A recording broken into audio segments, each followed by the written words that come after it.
Grace is a learned skill, and that's something that I would love for everybody to understand.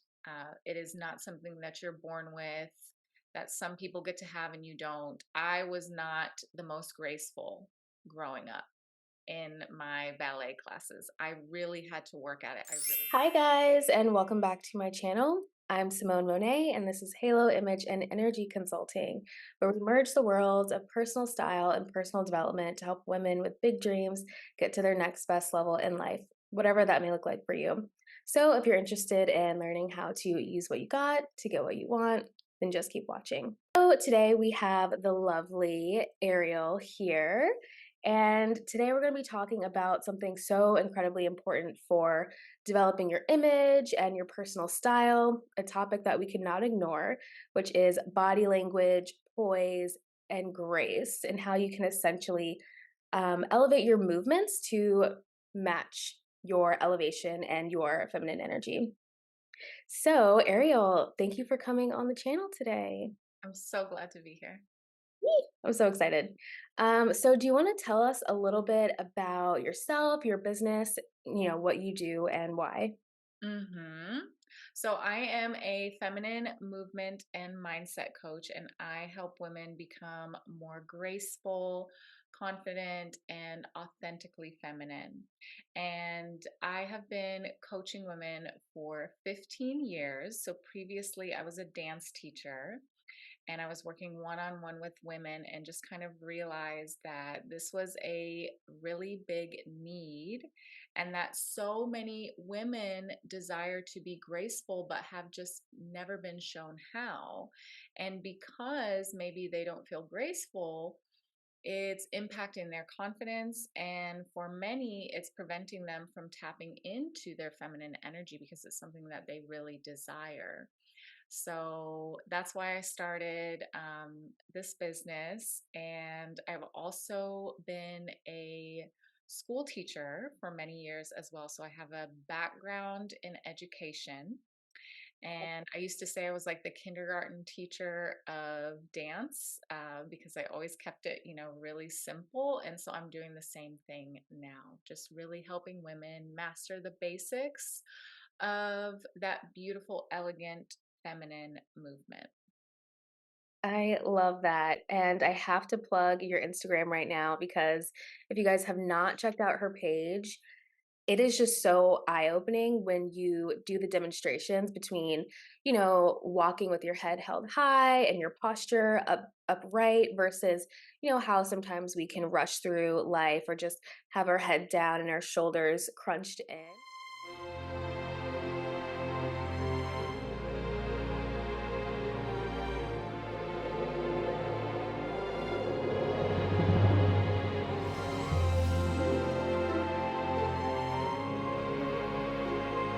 And just to see the before and after, it really is eye-opening, and helps you realize just these small tweaks can help improve the way you present yourself in various situations. So definitely check that out if you have no idea what we're talking about here, and that should help you out. So I'd love to dive into some questions if that works for you. Okay, Definitely. amazing. So, as this movement specialist and feminine mindset coach, what does body language mean for someone's outward presentation? Some people listening may ask, what really is the big deal about how I move? Like, why does this matter? Yes. So if we're speaking from a factual statistical place, 55% of your communication is your body language.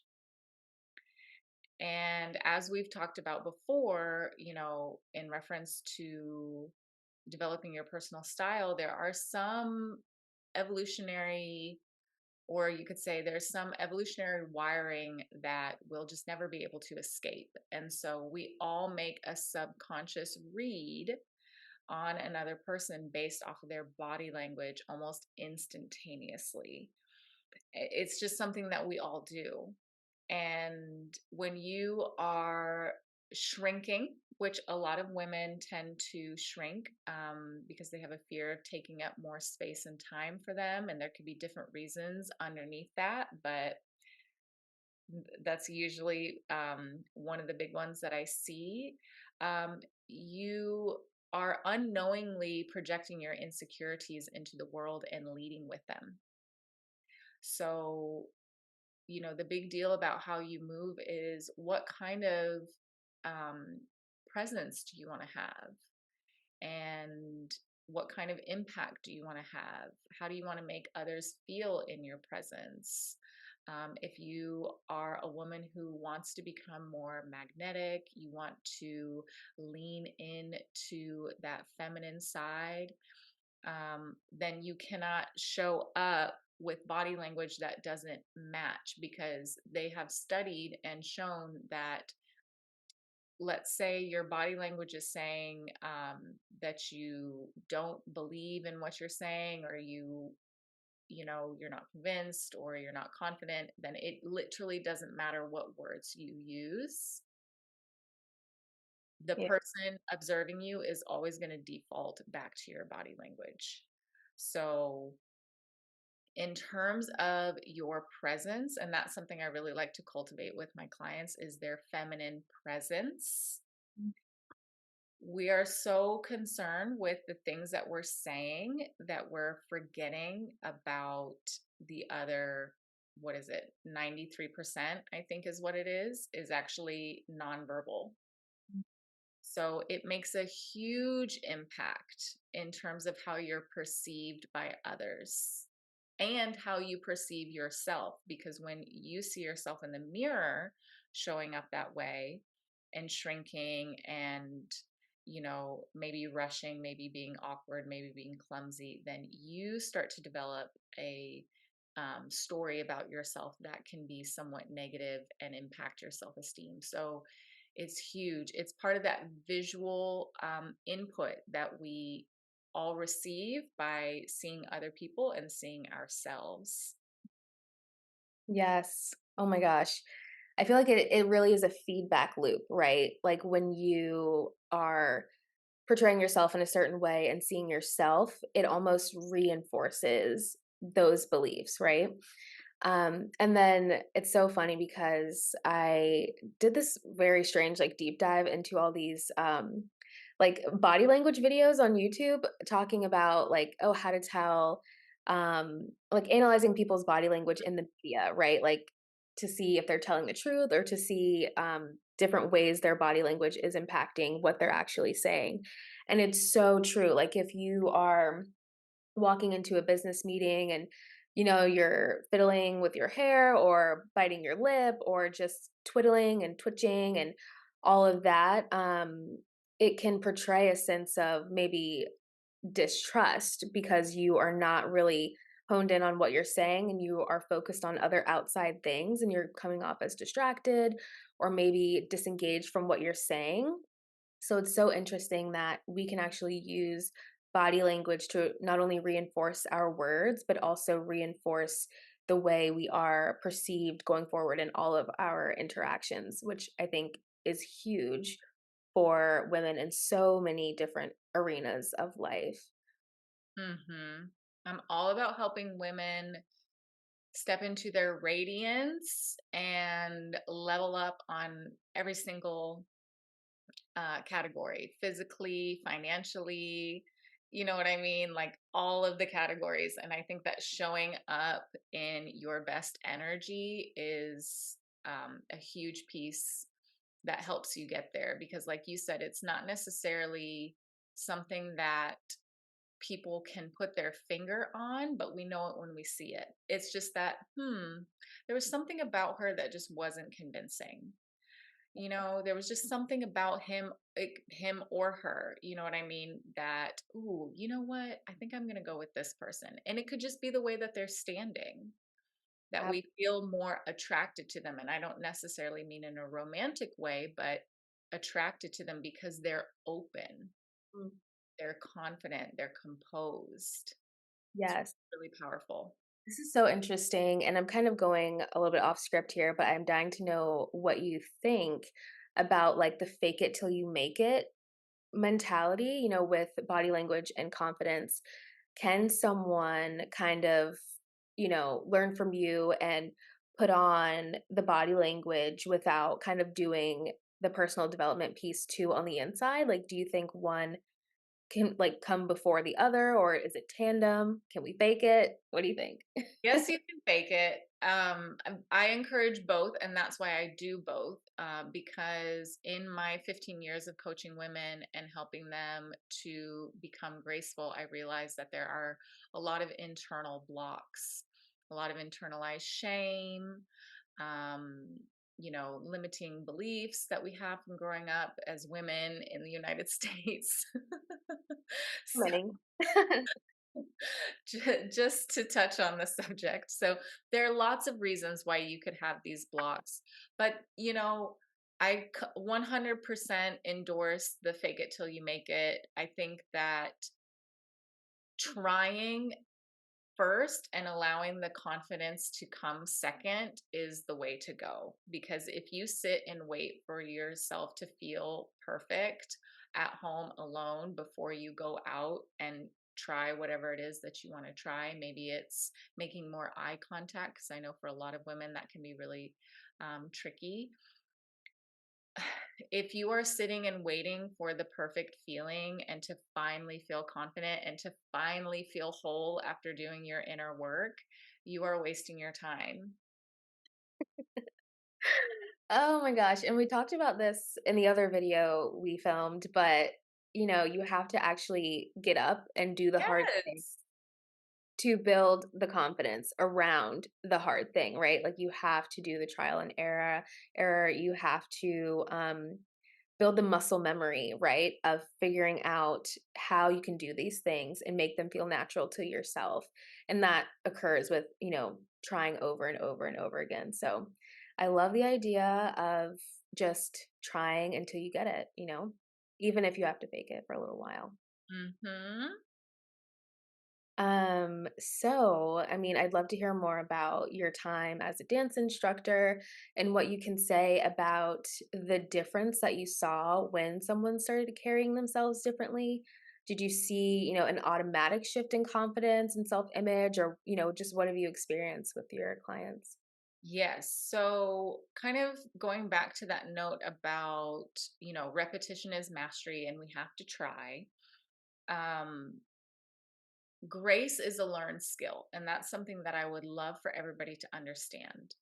It is not something that you're born with, that some people get to have and you don't. I was not the most graceful growing up in my ballet classes. I really had to work at it, I really had to practice. And to your point, I did fake it until I made it. I just had this unshakable belief that it was going to happen for me. I didn't care what I saw, you know. I was the most graceful, even if I was literally like flailing into the leap or my arm was bent and I didn't know because nobody corrected it. I just, I believed that it was going to happen for me. And so I didn't necessarily care when it didn't match up for me in the mirror. So that in my own journey, I definitely applied that. I just kept trying and kept trying until I knew it would happen. And so when somebody starts carrying themselves differently and it takes repetition, um the change in confidence comes when it finally shifts over and it's like we've done the exercise, maybe we've done the exercise for a couple weeks now, and they finally get a glimpse that something's different. Mm, Wait a minute, I'm more balanced. Wait a minute, I'm a little smoother. Wait a minute, my arm is yeah, flowing gently. And it's kind of like you just go get a new set of nails, or you have a beautiful hair transformation, or somebody does your makeup and you see yourself differently. right. And it's like that previous story that they had about themselves that, oh, I'm clumsy, I'm awkward, I'm always, I don't look attractive, because literally the way that you carry yourself can make you look more attractive. 100%. I Oh can my teach you how to do it. Okay, it's a technique. And so when the technique actually starts to become embodied, and it's not just something that they are repeating through practice because we're, learning, once it actually starts to click and shift over into actually being sort of like an energetic embodiment and they catch a glimpse of it, their face, Simone, this is why I live for what I do. I love that. Their face when they see it tells me everything that I need to know. It's like a aha moment. Yes. And so then I say, okay, so even if it was just 2 seconds that you looked so divine and so graceful and so feminine, guess what? That 2 seconds proves that you are. And next time it's 3, and next time it's 4, and 5 seconds, and 10, and then we just keep adding on. And so once we get a little glimpse, that's when their self-image starts to change. So I think it's really important here when you talk about something as transformational, like body language or anything else that you decide to do as a woman, you make room for the practice, and we don't expect the change in confidence and self-image to happen Mm. on day one. That's why I said you do fake it till you make it, because Or more, maybe it's practice until you make it, you exactly, know? exactly. Yeah. Repetition is mastery. Once it actually starts to shift and become natural and they catch a glimpse of it, the wash of like joy and pride and self-love. I feel like you can see self-love as an expression on people's faces, especially when they're looking at themselves in the mirror, is so beautiful. And they just have like a little spring in their step after that. Again, it's like, okay, wait, it is possible. I am doing it. I do see it. And again, the change happens for you. So if you want to change your body language to become more magnetic, alluring, attractive as a woman, you have to do it for yourself first. So you have to fall in love with what you see in the mirror Mm. first and Abs start seeing yourself, carry yourself differently, move your arms differently. And then it just radiates from overflow and kind of other people pick up on it. absolutely. I first of all, I'm having so many thoughts about the things you just said. Um, but, sometimes personal development stuff can be so heady. And I love that with both of our work, we kind of combined, the headiness of personal development stuff, but also the tangible aspect of movement practices. And on my end, like something like a color analysis where people can actually see the transformation in real time. Because, like you said, that 2 seconds of them noticing the flow, right? And being able to see themselves in a different light, or in my instance, someone noticing like, "Oh my gosh, this color just lights me up with ease." You're able to open a door for someone to see that a new avenue is possible for them, which is so exciting. I mean, what's more exciting than that in life, right? Like having some new world just open up for you all of a sudden. I just think that is so invigorating for the spirit, for the mind, for the heart. And I just really, really employ like everyone to take a dance class, try something new, just put yourself out there to have a moment of self discovery because it can really change your entire course of action. So I love that you have those moments with your clients. I think those little moments are very magical. It's the best. It's what I live for, truly. So fun. Love it. Um, so let's do another interesting question. So I love that you do this holistic approach to your work, like I said. And something I've seen in a lot of your videos is this rushing energy. Like, this idea that we're just rushing around all day long. We're so busy. We're so bogged down with various things in our lives. But I want to talk about like how that makes you feel on the inside and maybe what are the benefits of slowing down and what's a practical tip, that someone can implement. Mhm. So the rushing energy, that word really came from, the 15 years of coaching dance. And again, teaching women the basics. And so much of why you're not feeling graceful as a woman is simply because you're rushing around. Everything is just on fast forward. Yeah. And so there's no sensuality when we're rushing. And again, I have not met too many women in my lifetime who don't want to feel more graceful and sensual. So, one of the keys to that is learning how to slow down in your movements and really be present in the moment and find the beauty in the details of your movement and the beauty in the details of your life, which is what makes things sensual. It's not necessarily um, tied to, sensuality and sexuality are related, but when I'm speaking of sensuality, I'm talking about just the joy and the pleasure of experiencing your life as a woman. Yes. Oh The my, richness, just you know what I mean? get to those five senses, right? Yes, and so when you're rushing, you're missing out on that. So not only do you look, I'm gonna go ahead and use the word chaotic here because that's kind of how it reads to me. Like there's chaotic energy.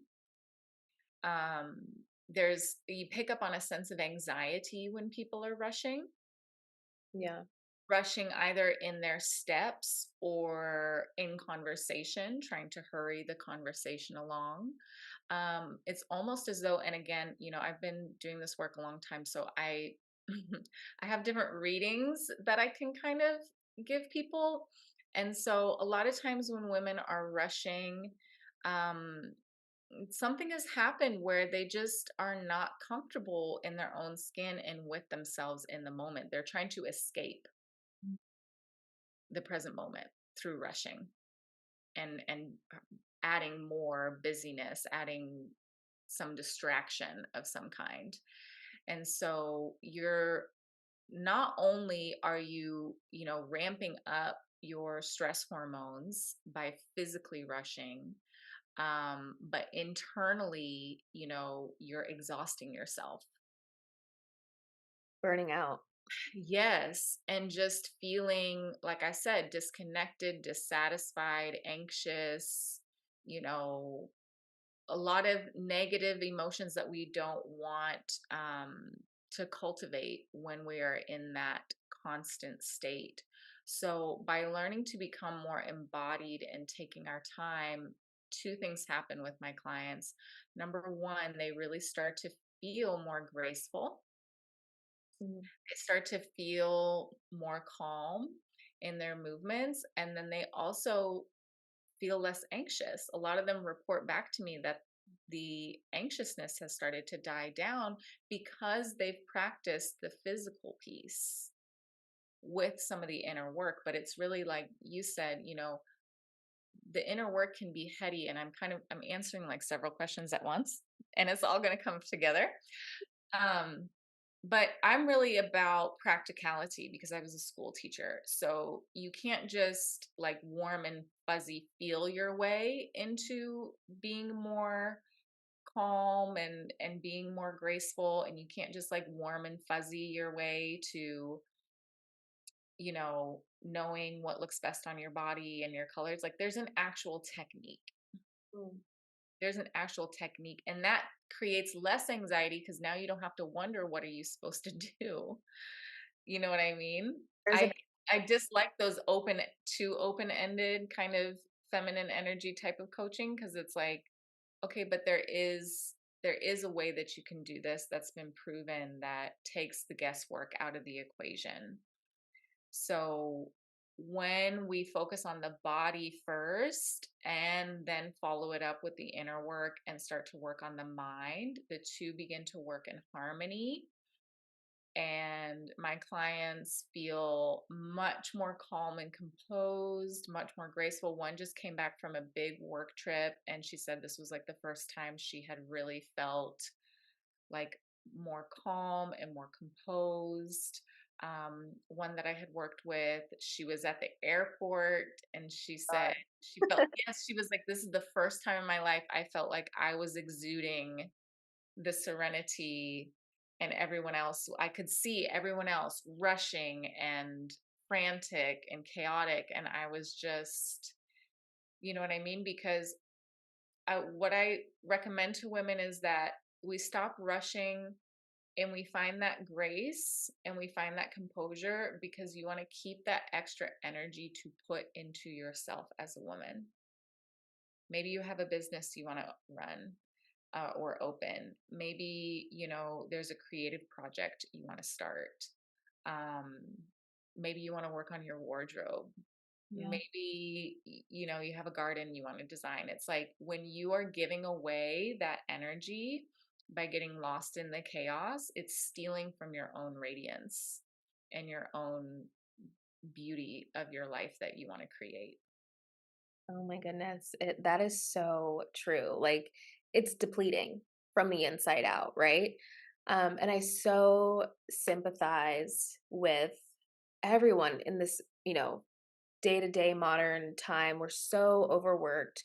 We're so burnt out. We're having to juggle many different things all at the same time. So it's so easy to fall into that rushing energy. Got to do everything. We're over caffeinated. Like that's not helping the situation.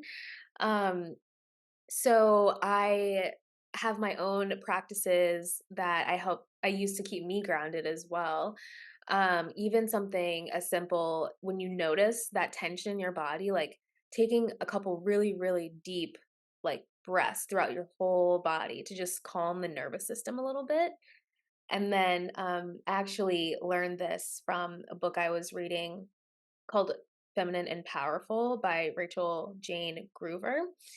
And it's like kind of wiggling out Mm, the anxious energy and kind of maybe even doing some like pelvic circles, right? To kind of release the tension in your hips and bring the flow back. Like I love that book because it really just talks about how to be more present and more available in your body mhm, when you're rushing around, like you said, I believe you are just disconnected from being in your own skin.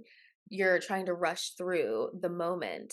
And so slowing down for me personally is really like a mindfulness exercise and tapping into those five senses. Like yes. I'm walking the dog, I'm annoyed at the end of my workday, probably trying to come down to earth.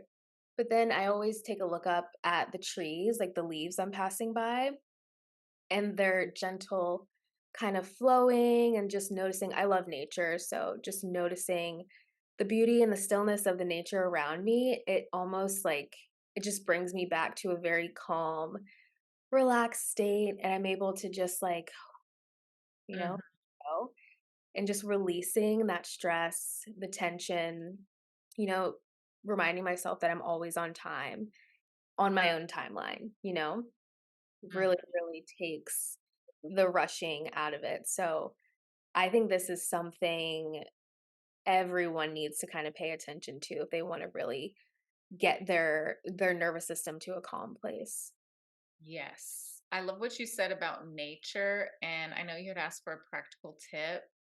I have two. One is to, like you said, referencing, the demands of modern life, externalize this issue. I recommend that a lot of my clients externalize a lot of the things that they're dealing with. And what I mean by that is I made a YouTube video kind of explaining the historical reasons why we're in a society that focuses on the rushing and the time, and how um, when the sort of labor force changed with the industrial revolution, like, I mean, I go deep, like, this is I why actually we get saw this so. video.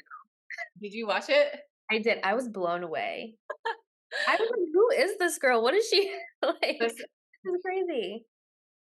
because I'm a teacher. Like I'm a teacher. So and I see everything as super connected. And I remember learning in the history of education where the subjects came from, Mm. because previously we didn't have them separated that way, and how we went to a bell system, and how this like changed our whole subconscious and our psychology and our psyche in the United States to become obsessed with minutes.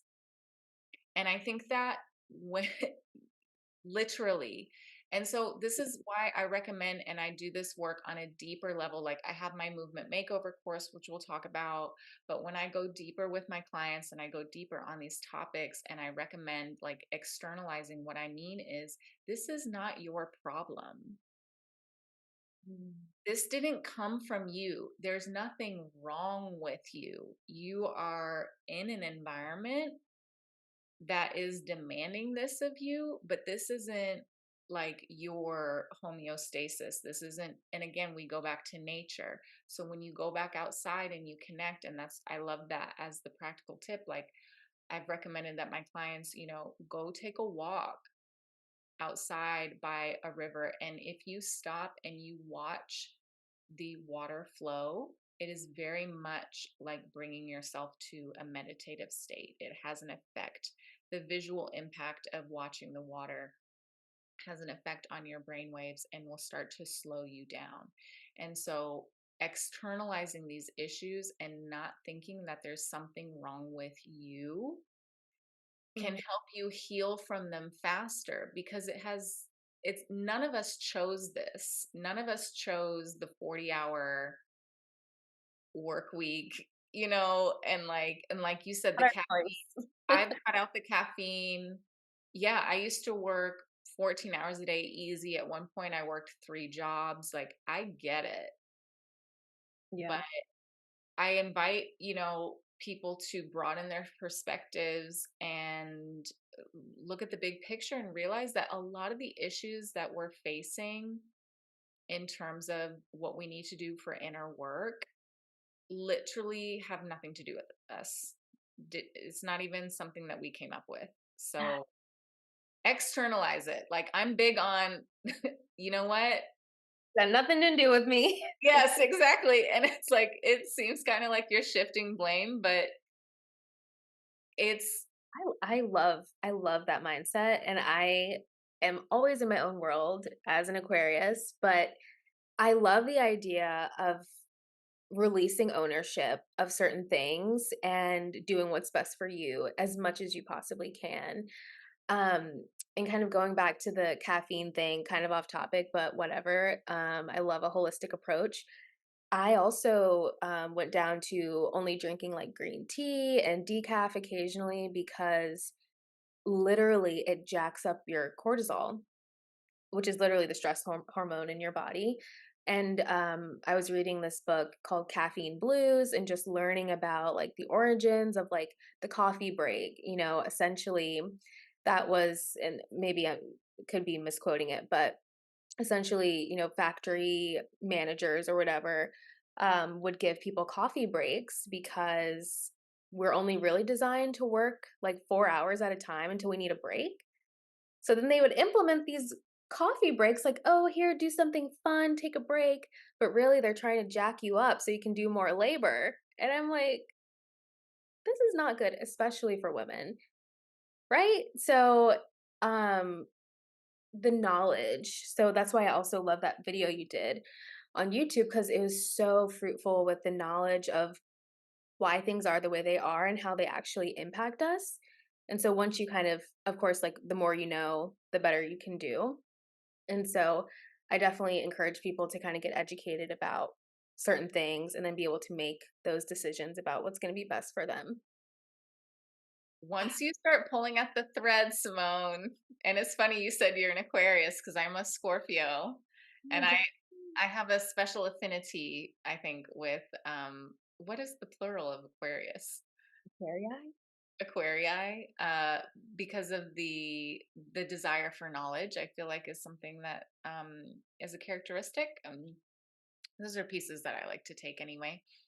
But yes, I always want to kind of know the bigger picture. And I think, especially when it comes to feminine energy and this embodiment, the more that we as women can go back to nature and go back to an organic way of living, the better chance we have at embracing that radiance, finding that grace, etc. Because it's not going to be found in trying to keep up in corporate America. It's just because it's not designed for that. And once we can acknowledge it and laugh about it and externalize it, it's going to make it easier. But the reason why it's not working for you is because it was never designed to work for you. It was designed for, profit most of the time or Yes, yes. And again, once we have those honest conversations, it's a lot easier because some of my clients, nobody has ever really like talked to them truthfully and yeah. looked them in the eye and told them, hey, it's not you. It's not you. Like there's nobody could do this successfully. So, you trying to keep up with this workload and drinking how many cups of coffee a day, and then you're coming into the lesson on the phone. Right. You know what I mean? It's the more we have to settle the nervous system in the lesson, the harder it is to access the grace. Yes, and it takes so much time just to come down Yes. from the day, from the caffeine, from the buzz of the technology. Oh my god, and that in itself is a practice, right? The more you meditate, the more you journal, the more you do like these mindfulness practices, the easier it gets to get yourself to an even keeled place. But when you don't do those things, it can take so long just to get out of your head. So that personally just makes me so sad because, sometimes we just feel like our minds aren't even ours anymore, like we're doing so many things all at the same time and we have no time to connect to ourselves.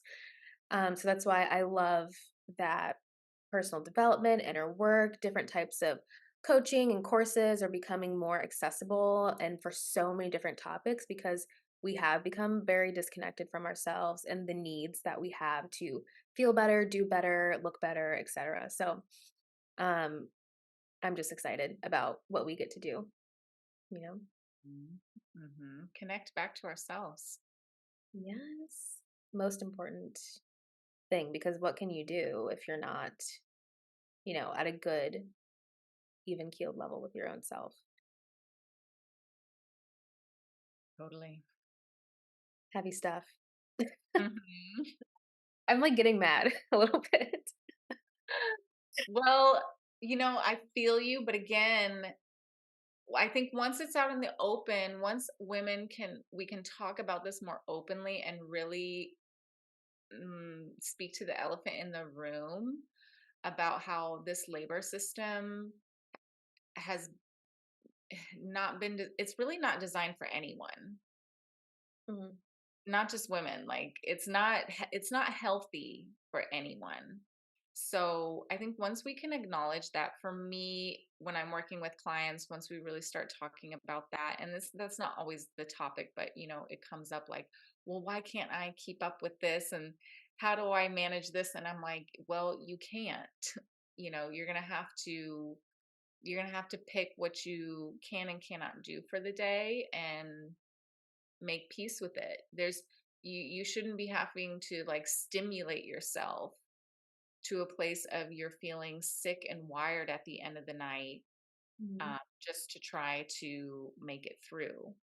So I also find that once people give themselves a chance to externalize it and come back to their bodies, once they get a taste of being in their body again, mhm. and everything becomes more manageable. It's when we don't have a strategy and we are confused about how to find that sense of peace again, that I think it feels really like overwhelming and negative.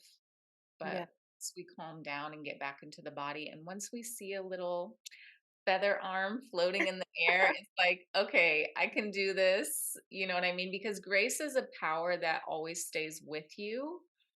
And now when I face like stress, when I have like a lot of projects that I'm working on or deadlines or a lot of meetings, etc., I know that I can always move through with physical grace. And that just gives me like a little something that I feel like it's an invisible something that I always have with me in my purse that gives me an edge where I don't like shift back over into the over functioning and the hyperness type of place.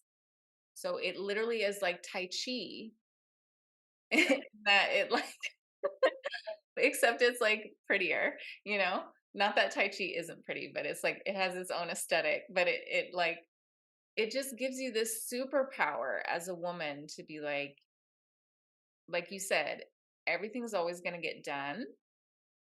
And I'm going to handle this not only with like emotional grace, but physical grace as well. Absolutely. And we get to keep that superpower in our back pocket. And I love it because it's like a grounding force to remind you Mhm. Yes. who you are and how you get to move because you get to decide how you move throughout the world. Um, so this was amazing. Thank you so much again for coming on. It's always such a good time talking with you. Um, so tell people where they can find you or if you have any special packages or offers that they might be interested in. Yes. So you can find me online on Instagram and TikTok, Red Ruby Go Go. And I'm pretty sure that's my YouTube name as well, or it would be Ariel Senya. And I would love for everyone to start with the movement makeover if they are interested in upgrading their body language. So, the goal of the movement makeover is to transform your appearance through movement. So, if you've always felt awkward, if you've always felt like you didn't know how to walk in a pair of heels, you're not necessarily presenting the way that you want to present in your body language, this is the perfect course for you, especially if you want to start embracing more of that feminine energy and how you're showing up and how you're standing, how you're moving. So the movement makeover course is what I recommend for everyone. And then if you want to go deeper with me, I have a 90-day transformational program where you work with me one-on-one for your body language, for your grace. We go deeper into the sensual movement as well, how to tap into that. We really shift the mindset. So that's where the deep mindset work happens. And that's my favorite. Ah, so exciting. Highly recommend spending 90 days with Ariel. I'm sure will have you on a totally another different plane. So check all of her stuff out online. And thank you guys for watching, and we will see you in the next one. Bye.